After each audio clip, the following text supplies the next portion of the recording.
ETF index mutual funds నేర్చుకుని stock మార్కెట్లో రాణించాలనుకుంటున్నారా? వెంటనే ఈ నెంబర్కి కాల్ చేయండి. నమస్తే రమగారు. నమస్తే జయ.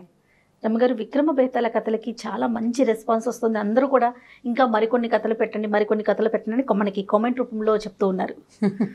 మరి దానికి సంబంధించి మనం విక్రమ బేతాళ కథ ఏదైనా అంటే ఒరిజినల్స్ చెప్పండి అని అడుగుతున్నారు. నేను ఆ పుస్తకం కోసం సీరియస్గా ట్రై చేస్తున్నాను. దొరకట్లేదా? ఇంకా దొరకలేదు. అంటే ఒకరికి చెప్పాను, బహుశా ఇవాళ రేపట్లలో తెస్తే పూర్తి ఒరిజినల్సే సంస్కృతం నుంచి తెలుగు చేసి చెప్పడానికి ట్రై చేస్తాను.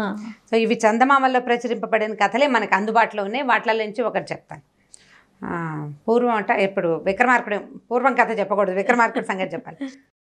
పట్టువదలని విక్రమార్కుడు మళ్ళీ శ్మశానంలోకి నడిచాడు.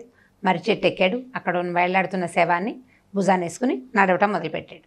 ఈ నడుస్తుంటే భేతాళుడు అన్నాడు, నీకెంత పట్టుదల, నువ్వు చాలా అంటే ఏం చేసినా సరే నువ్వు మళ్ళీ వెనక్కి వచ్చి తీసుకెళ్తున్నావు. సరే నీకు మార్గాయాసం తెలియకుండా ఒక కథ చెప్తాను అని చెప్పాడు. ఈ కథ ఏం చెప్పాడంటే, పూర్వమట కోసల రాజుగారికి పుష్పకేతువు అనే ఒక కొడుకున్నాడట. ఓకే. అయితే ఈ రాజుగారు ఏం చేశారు, ఈ అబ్బాయికి బాగా చదువు అది చెప్పించి రాజ్యాన్ని అప్పచెప్దాం అనుకున్నారు. వాడు చక్కగా చదువుకున్నాడు, కానీ వాడికి వింతలు విడ్డూరాలు వాటి మీద కొంచెం ఆసక్తి ఎక్కువట అబ్బాయికి. ఓకే. సరే ఈ అబ్బాయి ఏం చేసేవాడు, అక్కడికి వెళ్ళి ఇక్కడికి వెళ్ళి అవి చూసి ఇవి చూసి కొంచెం అల్లరిగా అంటానికి వీల్లేదు, కానీ కాస్త సాహసోపేతంగా చేస్తూ ఉండేవాడు. అయితే రాజుగారు అన్నారు, ఏమనుకున్నారంటే అబ్బాయికి పెళ్లి చేస్తే వీడికి ఈ సాహసాలు ఈ హడావిడి కొంచెం తగ్గిపోతుంది, వివాహం చేయాలని నిశ్చయించుకున్నారు. నిశ్చయించుకుంటే సరే వివాహాలు వాటి మీద మాట్లాడుకున్నారు. రకరకాల పెళ్లి సంబంధాలు వచ్చినాయి. అబ్బాయి ఏం పెద్దగా ఇష్టపడలేదు. అయితే ఈ రాజపురోహితుడు అంటే బాగా ఆసక్తి అట రాజుగారు అబ్బాయికి. పురోహితుడిని సలహా అడిగాడు, ఏం చెయ్యాలి, నేను మంచి రాజకుమారిని పెళ్లి చేసుకోవాలి, వీళ్ళు తెచ్చే సంబంధాలన్నీ అమ్మాయిలు ఏమిటో ముసుగులు వేసుకుని బొమ్మల్లాగా ఉన్నారు, అలా కాకుండా ధైర్యశాలుడైన అమ్మాయిని పెళ్లి చేసుకుంటే రేపొద్దున మన భావి జీవితం బాగుంటుంది అని అనిపిస్తుంది. నీ ఉద్దేశం ఏంటంటే, ఈయన ఏం చెప్పాడంటే, ప్రభు ఇక్కడి నుంచి చాలా దూరంగా ఉన్న పాంచాల దేశపు రాజకుమార్తె చాలా పేరేనిక కన్నది, చాలా అందగత్తెని చెప్పుకుంటారు, మీరు ఆ అమ్మాయిని చేసుకుంటే బాగుంటుందండి, మనం కబురు చేద్దామని చెప్పాడు. చెప్పేసరికి అలా ఈతనేమన్నాడు, కబురు చేసి పెళ్లి చేసుకుంటే నాకు సహజంగా ఉంటుంది, అలా కాదు మనమే వెళ్ళిపోయి ఏదో విధంగా అమ్మాయిని లైన్లో పెట్టి పెళ్లి చేసుకోవాలని అబ్బాయి ఉద్దేశం. అంటే కొంచెం విపరీతమైన ఆలోచనలు ఉన్నాయి. అక్కడి నుంచి తండ్రికి చెప్పాడు కానీ ఏం చేశాడు, ఎవరిని తీసుకెళ్ళకుండా ఓ కత్తి పుచ్చుకుని ఓ గుర్రం ఎక్కి తన దారిని తాను పాంచాల రాజ్యానికి వెళ్ళిపోయాడు. వెళ్ళిపోయి ఊరంతా చూశాడు. ఊరంతా కొంచెం హడావిడిగా కోలాహలంగా బాగానే ఉంది. ఆ ఊళ్ళో ఒక పేదరాజు పెద్దమ్మ ఇంటికి చేరాడు. ఇంటికి చేరితే ఆవిడని ఆ పూట ఉన్నాడు. అన్నం తిన్నాక పేదరాజు పెద్దమ్మని అడిగాడు, బావా ఈ ఊరు రాజకుమార్తె చాలా అందగత్తె కదట, అందగత్తె అని చెప్తున్నారు, పెళ్లి చేసుకుంటే ఎలా ఉంటుంది అన్నాడు. అనేసరికల్లా ఆవిడంది, ఎందుకు చేసుకోకూడదు నాయన, మహత్తరంగా చేసుకోవచ్చు, నీలాంటి వాళ్ళే బోల్డ్ మంది వచ్చారు చేసుకుంటామని, అందరూ చచ్చారు, వచ్చిన వాళ్ళంతా వాళ్ళ తలలన్నీ కోటలకు కట్టారు, మరి వాళ్ళ శరీరాలు ఏం చేశారో తెలీదు అని చెప్పేసరికల్లా ఆశ్చర్యపోయాడు. అదేమిటి, పెళ్ళికి వచ్చిన వాళ్ళని చంపేస్తారా, ఇదేం రాజ్యం, ఇదేం పద్ధతి అన్నాడు. అది కాదు నాయన, ఇక్కడ ఒక విచిత్రం ఉంది. ఇది వరకటి కాలంలో అంటే ఈ మా రాజుగారి అమ్మాయి 2 ఏళ్ల పిల్లగా ఉన్నప్పుడు ఎవరితో ఒక రాక్షసి పిల్లని ఎత్తుకుపోయిందని చెప్పుకున్నారు. 3 రోజుల తర్వాత ఆ పిల్ల ఎక్కడి నుంచి వచ్చిందో తెలీదు, ఇంటికి వచ్చేసింది. అబ్బాయి అంతఃపురంలోనే ఉందని చెప్పారు. మొదట 2-3 రోజులు గగ్గోలు ఎత్తిపోయింది ఊరంతా, పిల్లని ఎత్తుకుపోయారు, రాజకుమార్తె లేదని చెప్పారు. కానీ తర్వాత రాజుగారు రాజకుమార్తె ఎక్కడికి వెళ్ళలేదని, ఇంట్లోనే ఉందని చెప్పారు. పిల్ల పెరిగింది, ఇప్పుడు యుక్త వయసుకు వచ్చింది. ఇప్పుడు ఎవరైనా వివాహానికి రాగానే ఈ అమ్మాయి ఒక మాట చెప్తుందట, ఫలానా ఊళ్ళో ఫలానా ఒకడు ఉన్నాడు, వాడిని జయించి పట్టుకు తీసుకురా అంటుంది. జయించలేరు, తీసుకురాలేరు, నువ్వు తీసుకురాలేకపోతే నీ తలకాయ గోడకి వేళ్లాడగడతాను అని చెప్పేస్తుందట ముందే. ఓకే. చెప్తుంది, ఎవ్వడూ వాడిని తీసుకురాలేకపోయారు, వాళ్ళ తలలన్నీ కోటగోడెక్కినాయి. సరే మరి బాడీలు శరీరాలు వాళ్ళకి అప్పచెప్పితే వాళ్ళు లేరు వీళ్ళు లేరు, ఆ శరీరాలు ఏమనేమో ఎవరికీ తెలియదు, తల మాత్రం కట్ చేస్తారు, అక్కడ వేలాడేస్తారు, 50 తలలు కనీసం ఉన్నాయని చెప్పింది. ఇతను ఆశ్చర్యపోయాడు, ఇప్పుడు ఏం చేయాలి అని ఆలోచించాడు. ఆలోచిస్తే ఇప్పుడు ఆ అమ్మాయి పెట్టేది షరతు ఏమిటో అసలు ముందు తెలుసుకోవాలి అని ఆలోచించుకొని ఈ పేదరాజు పెద్దమ్మకి చెప్పాడు, నేనేం తక్కువ బండి లోకాయి బండి గాను, ఫలానా రాజుగారి అబ్బాయిని, నేను ప్రచండమైన కార్యాలు చేయటమే నాకు ఇష్టం, ఈవిడ సంగతి ఏమిటో నేను చూస్తానంటే పేదరాజు పెద్దమ్మ ఏం చెప్పిందంటే, ఆచితూచి అడిగేయి నాయన, ఆలోచించి మాట్లాడు, ఎక్కడికైనా వెళ్ళేటప్పుడు పరుగును వెళ్ళిపోవద్దు, నిదానంగా వెళ్ళు, ఇవి మనకు కూడా జీవితానికి ఉపయోగపడతాయి చూడండి చెప్పింది. సరే కుర్రాడు ఏం చేశాడు, మన రాజుగారి అబ్బాయి పుష్పకేతువు ఈ పాంచాల రాజకుమార్తె దగ్గరికి వెళ్ళాడు. వెళ్ళి నేను వివాహం చేసుకోవడానికి వచ్చాను, నీకేదో షరతు ఉందట కదా, ఆ షరతు ఏమిటో చెప్పు, నేను దాని సంగతి చూస్తాను అన్నాడు. ఆవిడ అమ్మాయి చాలా వెటకారంగా మొహం పెట్టి ఏమందంటే, అబ్బా వచ్చేవే పెద్ద చేసేసుకుందామనే అనేసరికి ఇతనికి రాజకుమార్తెకి ఇలాంటి ప్రవర్తన ఏమిటి, ఈ అమ్మాయి ఏదో తేడాగా ఉందని అనిపించింది. సరే అక్కడి నుంచి అమ్మాయి ఏమంది, పెళ్లి చేసుకోవడం అంత సులువేం కాదు, నన్ను ఇక్కడి నుంచి బాగా వెళ్ళాలి, ఓ 50 కిలోమీటర్లు అంటే 50 మైళ్ళు వెళ్తే ఒక పల్లెటూరు కనపడుతుంది రంగాపురం అని, అక్కడ కలియుగ భీముడు అని ఒకడు ఉంటాడు. ఆ కలియుగ భీముడితో ఫైట్ చేసి వాడి మెడ నరికి తీసుకురా, అప్పుడు నేను వివాహం చేసుకుంటా, తీసుకురాగలిగితే నేను నిన్ను పెళ్లి చేసుకుంటాను అంది. కుర్రాడు నవ్వాడు. రాజకుమారి అబ్బాయికి అంటే తెలివైన వాడు కదా, ఒకవేళ నేను ఓడించలేకపోయాను అనుకో, నా దారి నేను పోతాను, మీ ఇంటికి ఎందుకు వస్తాను, నేను తీసుకురాలేకపోయాను అని నీ దగ్గరికి రాను కదా అన్నాడు. రాజకుమార్తె గోళ్ళు చూసుకుంటోంది కిందకి, చచ్చినట్టు వస్తావు నువ్వు అక్కడ ఓడిపోయావా, నువ్వు ఇక్కడికి రావాల్సిందే, నువ్వు గెలిచినా రావాలి, ఓడినా ఇక్కడికే వస్తావు, చచ్చినట్టు వస్తావు, నీకు ఇంకో వేరే దారి లేదంతే అనేసరికి అబ్బాయికి ఏమనిపించిందంటే, ఆచి తూచి అడిగేయి ఆలోచించు అందా. ఆలోచిస్తూ ఉంటే ఇక్కడ ఏదో ఒక మంత్రకట్టు లాంటిది ఉంది. అక్కడ ఓడిపోయిన వాడు ఓడిపోయాను అనుకుని వాళ్ళ ఇంటికి పరిగెత్తుకు పారిపోక మళ్ళీ ఇక్కడికి ఎందుకు వస్తాడు, మెడ నరికించుకోవడానికి ప్రత్యేకంగా ఎందుకు వస్తారు, ఎవరైనాను పారిపోతారు కదా, చంపేస్తారని తెలిసే, చచ్చిపోతామని తెలిసి కూడా పారిపోకుండా వస్తున్నారంటే ఇక్కడ ఏదో కిటుకుందని అనిపించింది. సరే అక్కడి నుంచి ఏం చేశాడు, నేను తెస్తాను, తేలేకపోతే చూద్దామని చెప్పి వెళ్ళిపోయాడు. వెళ్ళాడు, గుర్రము కత్తి ఉన్నాయి కదా, కత్తి పుచ్చుకున్నాడు, గుర్రం ఎక్కాడు, ఆ రంగాపురం వెళ్ళాడు. వెళ్ళేసరికల్లా ఈ పల్లెటూరు కనపడింది. ఆ ఊరంతా నిర్మానుష్యమైన ఊరు, ఒక్క మనిషి పిట పురుగు లేరు, బోల్డన్ నీళ్లు ఉన్నాయి, అన్నీ ఖాళీగా ఉన్నాయి. ఒకే ఒక పెద్ద పూరిపాక లాంటిది, దాని చుట్టూతా బోల్డన్ చెట్లు కనపడ్డాయి. వీడేం చేశాడు, వాళ్ళ ఇంట్లోకి వెళ్ళాలి, ఆచితూచి అడిగేయమంది కదా, కాసేపు చూశాడు, ఎవ్వరూ రాలేదు. ఓ చెట్టు చాటును నిలబడి చూస్తుండగా ఓ చిన్న పిల్ల, ఒక 18-19 ఏళ్ల పిల్ల బయటకు వచ్చి ఏదో పని చేసుకుంటూ కనపడేసరికల్లా ఆ అమ్మాయి అందానికి ఆశ్చర్యపోయాడు అతను. ఎంత బాగుందో ఇంత చక్కటి పిల్ల ఈ పల్లెటూరులో, ఒక్క నిర్మానుష్యంగా ఉన్న దాంట్లో ఒక్కతే ఉంది ఏమిటా అని అనుకుని దగ్గరికి వెళ్ళాడు. వెళ్ళేసరికల్లా ఆ అమ్మాయి అడిగింది, ఎవరయ్యా నువ్వు, ఎందుకు వచ్చావు, నువ్వు చచ్చిపోవడానికే వచ్చావా అని అడిగింది.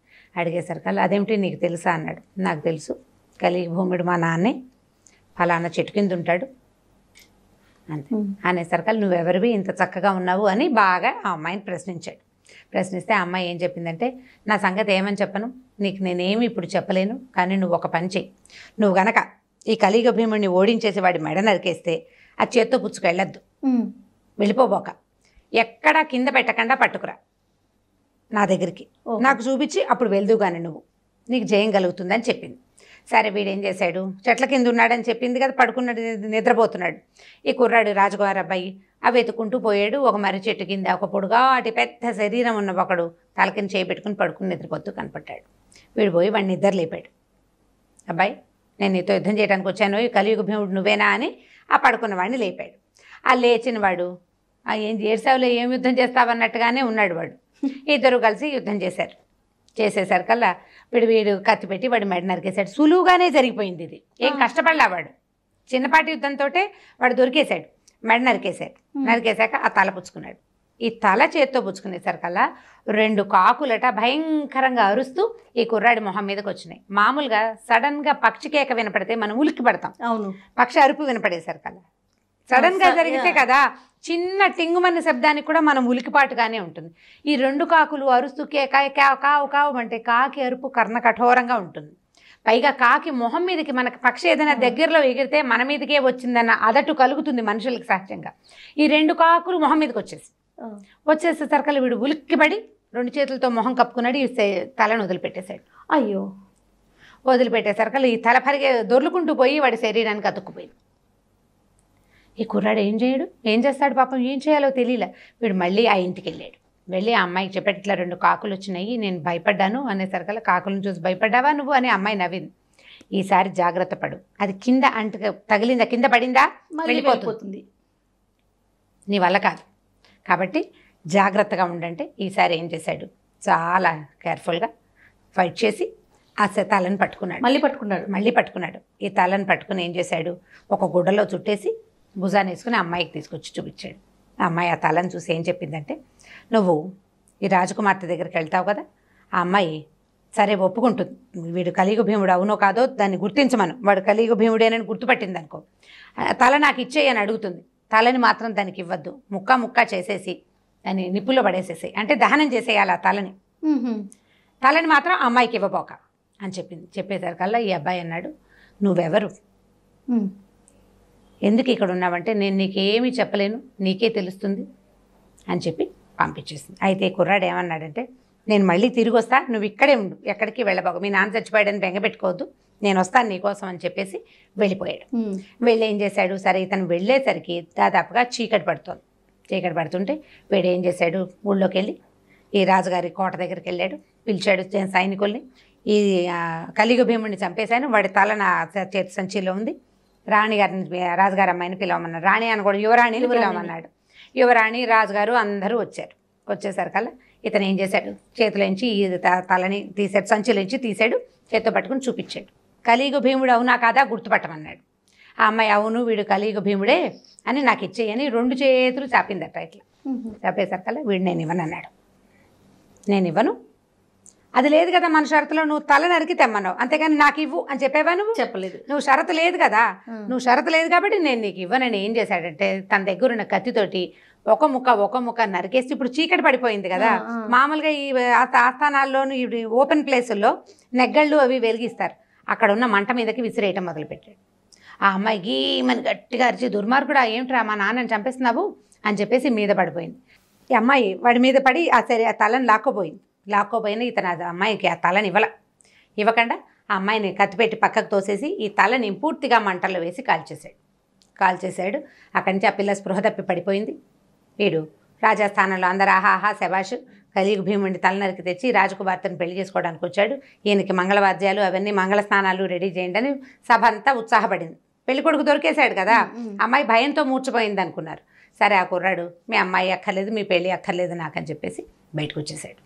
వచ్చేసి ఈ పల్లెటూరు రంగాపురం వైపుకు వెళ్ళి ఆ అమ్మాయి కనపడి ఆ పిల్లని తీసుకుని గుర్రం ఎక్కించుకుని ఇంటికి తీసుకెళ్ళిపోయాడు, చక్కగా పెళ్లి చేసేసుకున్నాడు. ఈ కథ చెప్పాడు బేతాళుడు.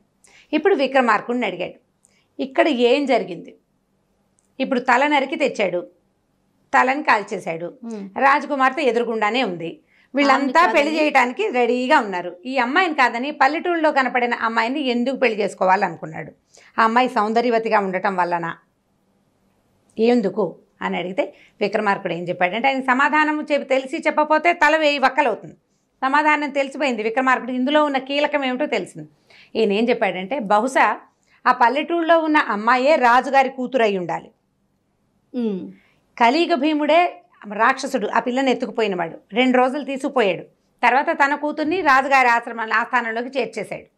ఈ అమ్మాయి ఏం చేస్తోంది, వచ్చిన కుర్రాళ్ళందరికీ తలలు నరికేసి శరీరాన్ని అది భక్షిస్తోంది. వాళ్ళ శరీరం ఎవరికి ఎప్పుడూ దొరకలేదు, ఎప్పుడూ దొరకలే. ఈ కుర్రాడికి అర్థమైంది ఇది రాక్షసి అని. ఇప్పుడు ఆహారం దొరకపోతే కొన్నాళ్ళకి ఆ అమ్మాయి దాని అంతటా అదే చచ్చిపోతుంది. ఓకే, తండ్రి లేడు, ఆహారం వచ్చే అవకాశము లేదు, నరమాంసాన్ని డైరెక్ట్గా తినే అవకాశం దానికి లేదు, ఎందుకంటే రాజకుమార్తెగా ఉంది.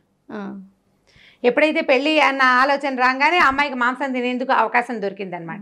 ఈ కుర్రాడికి ఈ కీలకం అర్థమైంది, అక్కడున్న అమ్మాయే రాజకుమార్తె, ఇప్పుడు దీనికి ఎంత ప్రచారం చేయక్కర్లా, తనకు కావాల్సింది పెళ్ళి అంతే. ఆ అమ్మాయిని తీసుకుని తన దారిని తను ఇంటికి వెళ్ళిపోయాడు, చక్కగా పెళ్లి చేసేసుకున్నాడు అని చెప్పేశారు కదా. ఇక్కడ భయతాళ్ళు పక్కపక్క అనబెట్టు, నీకు చాలా తెలివితేటలు ఉన్నాయి రాజా, ప్రతి విషయం ఏది చెప్పినా నువ్వు బాగా కనిపెట్టేస్తావు, కానీ నువ్వు మౌనభంగం చేసావు, మాట్లాడావు కాబట్టి నేను నీతోటి రానని చెప్పి శవంతో సహా మళ్ళీ చెట్టెక్కేశాడు. మళ్ళీ ఇంకొకసారి భయతాళి ఈయన ఏం చేశాడు, విక్రమార్కుడు పట్టుబదలని విక్రమార్కుడు మళ్ళీ శ్మశానం వైపుకి తిరిగి లోపలికి నడవటం మొదలుపెట్టాడు. చాలా బాగుంది కథ, కంచికి మనం ఇంటికి. థ్యాంక్ యూ సో మచ్ రమ్మ గారు. Thank you. ఈ వీడియో కనుక మీకు నచ్చినట్లయితే లైక్ చేయండి, షేర్ చేయండి. మరిన్ని వీడియోస్ కోసం మా ఛానల్ని సబ్స్క్రైబ్ చేసుకోండి.